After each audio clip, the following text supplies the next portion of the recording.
Voice of Indonesia. Voice of Indonesia, dari Indonesia untuk dunia. Pendengar, kembali lagi di seputar perempuan inspiratif Indonesia, masih dalam kerjasama bersama dengan Ruanita. Dan kali ini kita akan berbincang dengan salah satu relawan Ruanita yang berada di Australia. Namanya dia Kathy. Beliau ini adalah seorang PhD student di Australia dan banyak menangani mengenai psikotraumatik perempuan yang mengalami kekerasan. Dan saat ini juga sudah hadir di kanal Zoom kami. Kita sapa dulu Mbak Kathy. Halo. Halo, selamat sore waktu Canberra. Selamat siang di Indonesia. Oh iya. Apa kabar Mbak Kathy? Baik sekali kabarnya. Gimana Mbak Indah? Alhamdulillah baik sekali. Mbak Kathy ini di Australia sedang menjalani penelitian ya katanya ya? Iya betul. Iya betul. Ya. Gimana penelitiannya Mbak, lancar? Mudah-mudahan lancar ya, ini lagi dalam tahap menulis setelah kemarin turun lapangan. Jadi harus fokus banyak nulis-nulis aja. Waduh, lagi fokus nulis tapi masih bersedia diwawancara nih sama Voice of Indonesia. Thank you banget loh Mbak untuk hari ini. Sama-sama. Nah, kebetulan tema kita ini kan memang hari ini ada kaitannya juga nih ya dengan kekerasan perempuan yang lagi diteliti juga sama Mbak Kathy ini. Nah, aku sendiri pengen tanya nih Mbak, dari data yang Mbak Kathy punya, seperti apa sih tren kekerasan terhadap perempuan baik di Indonesia maupun di luar sana? Oh, kalau yang di luar sebenarnya saya nggak terlalu update ya, karena memang lebih fokusnya yang situasi di Indonesia, dan sebenarnya saya lihat juga gerakan perempuan secara umum ya. Jadi kekerasan dalam perempuan adalah satu topik yang saya pelajari dan saya dalami juga, termasuk regulasi-regulasinya. Cuman kalau dilihat dari angka, mungkin yang paling up to date dan paling sering kita refer itu angka-angka dari Komnas Perempuan, atau sekarang juga dari Kementerian Pemberdayaan Perempuan juga mengeluarkan angka-angka soal kekerasan terhadap perempuan gitu. Nah, itu bisa jadi salah satu referensi yang saya rasa sih angkanya semakin lama ini semakin meningkat ya, bisa dibilang begitu. Dan itu bukan berarti itu bisa berarti dua hal ya. Satu, berarti bahwa banyak perempuan yang mulai berani untuk mengungkapkan kasus kekerasan yang dia alami, atau ya memang sayangnya bisa juga itu adalah artinya kasus kekerasan semakin banyak dialami oleh perempuan Indonesia gitu.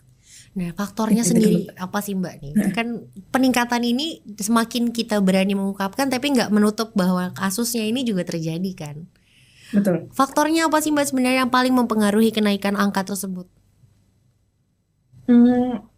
Ya, kalau misalnya ini tergantung dilihat dari kacamata yang mana ya. Kalau dilihat dari kacamatanya yang lebih optimis adalah lebih banyak perempuan Indonesia yang mulai lebih paham soal kasus kekerasan dan mulai lebih terbuka untuk berbicara soal isu-isu kekerasan, itu bisa jadi salah satu faktor ya yang membuat pelaporan itu lebih terbuka sekarang gitu. Sudah ada beberapa hotline, sudah ada beberapa upaya dari pemerintah juga untuk merekam kasus-kasus seperti ini dan memproses gitu.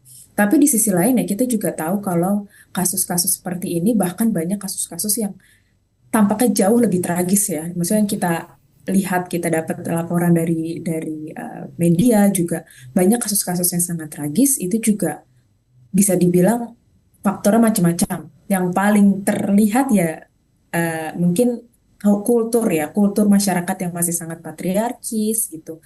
Jadi merasa ada legitimasi untuk melakukan kekerasan terhadap perempuan, karena perempuan disamakan dengan barang yang milik kita gitu, yang bisa diapakan sesuka mereka gitu. Nah, itu yang bisa menjadi salah satu faktor juga gitu, meningkatnya kasus kekerasan terhadap perempuan.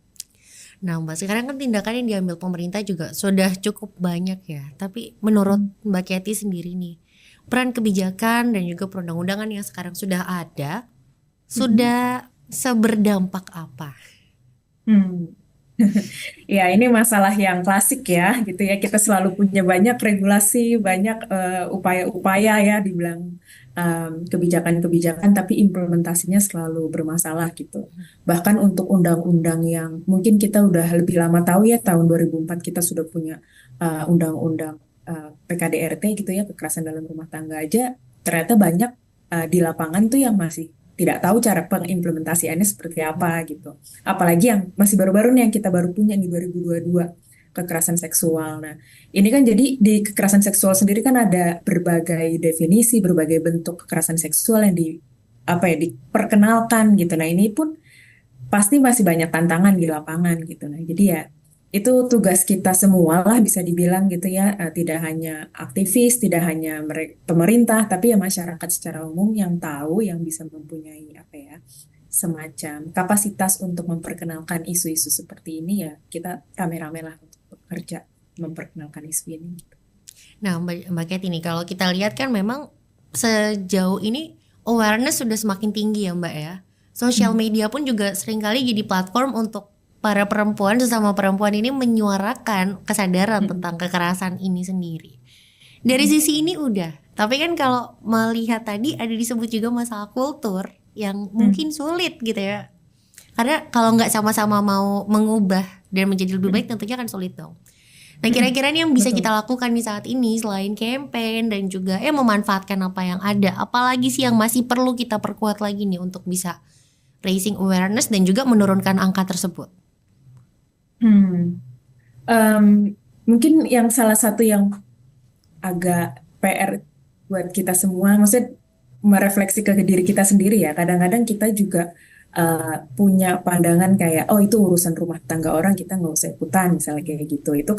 Itu hal-hal yang juga kita alami sehari-hari gitu. Jadi mungkin juga lebih sensitif, lebih empatik gitu ya terhadap apa yang terjadi di sekitar. Apalagi kalau di masyarakat urban mungkin ya terutama ya. Kadang masyarakat lebih individualis gitu. Itu kan jadinya ketika ada isu-isu seperti ini tuh kayak lebih takut mau intervensi gitu. Sementara kadang kalau yang kita lihat juga di masyarakat, misalnya katakanlah ada Pak RT atau Bu RT atau orang-orang yang kita anggap sebagai otoritas, tapi mereka juga tidak punya perspektif yang segitunya kayak gitu. Nah, itu kan juga jadi tantangan.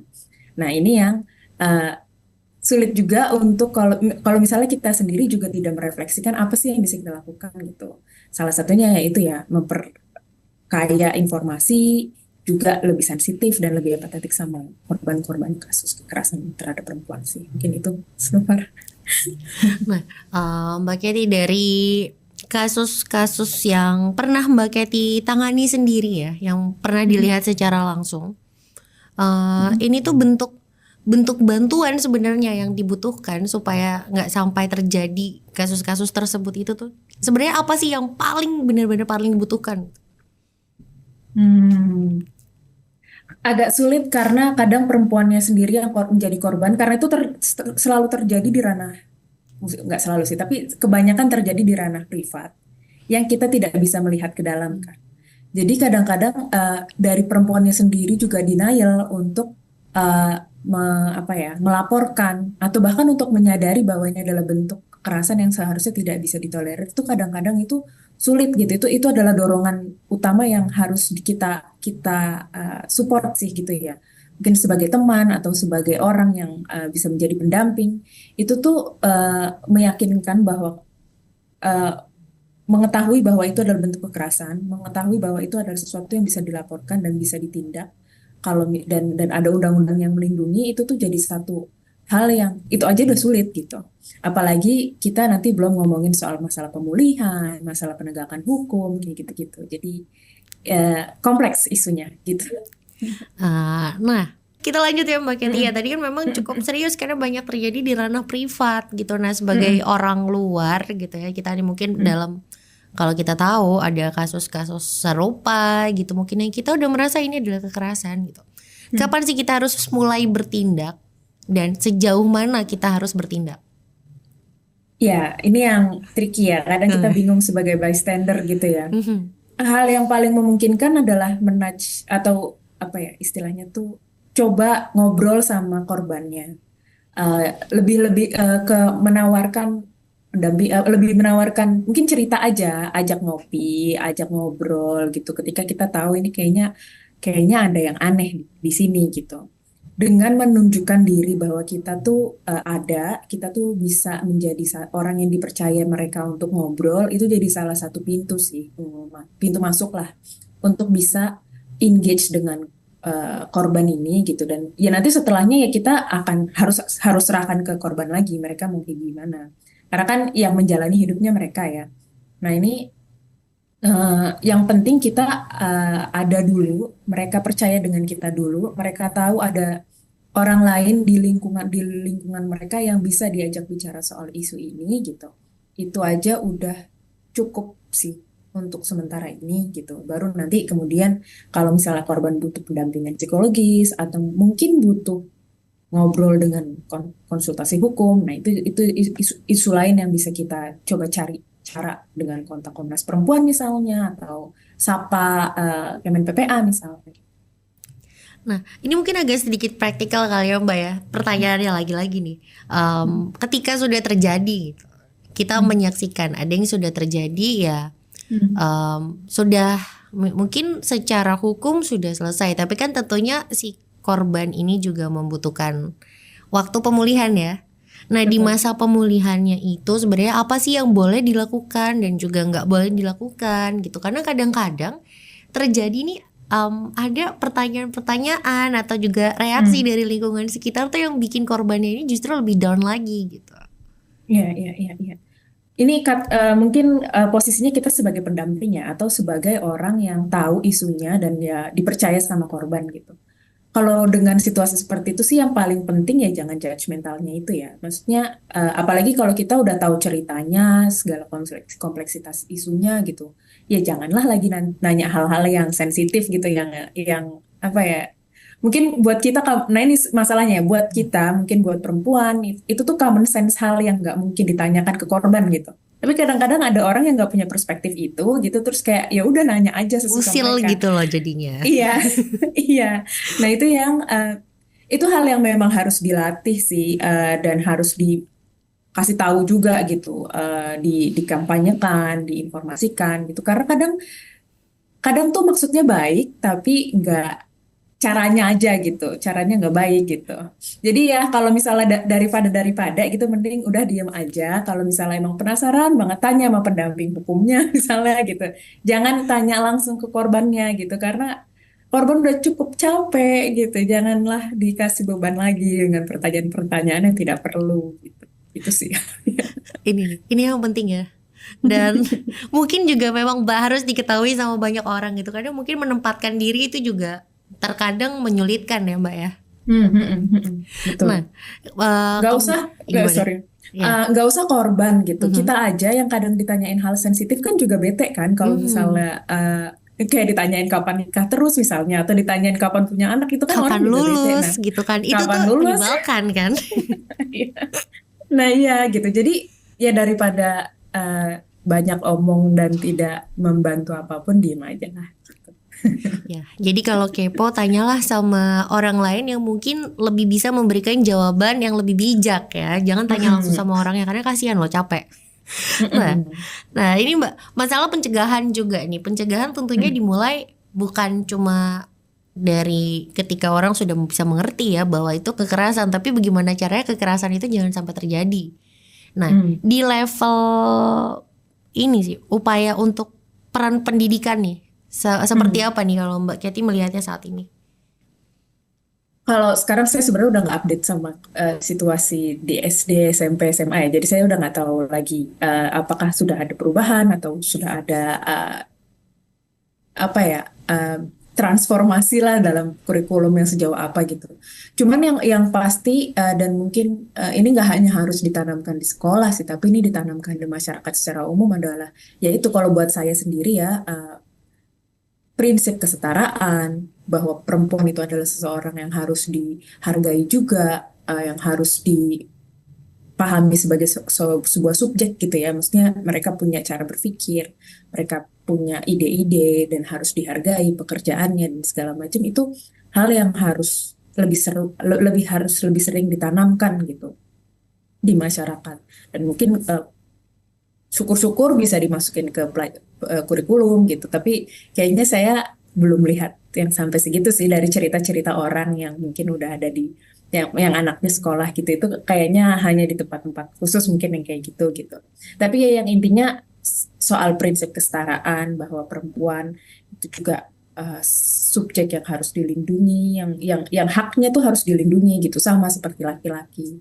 Itu tuh sesuatu yang harusnya sudah kita pahami bersama lah gitu. Toh di agama juga banyak yang apa ya mengampanyekan bahwa ya laki-laki dan perempuan itu sama gitu. Laki-laki dan perempuan itu sama-sama harus dengar, harus diperhatikan kebutuhannya kayak gitu-gitu.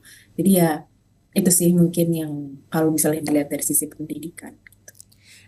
Oke, nah Mbak Geti ini terakhir untuk para perempuan di Indonesia semuanya. Oh, apa yang ingin disampaikan nih untuk perempuan-perempuan di seluruh Indonesia dan juga di dunia sih sebenarnya ya.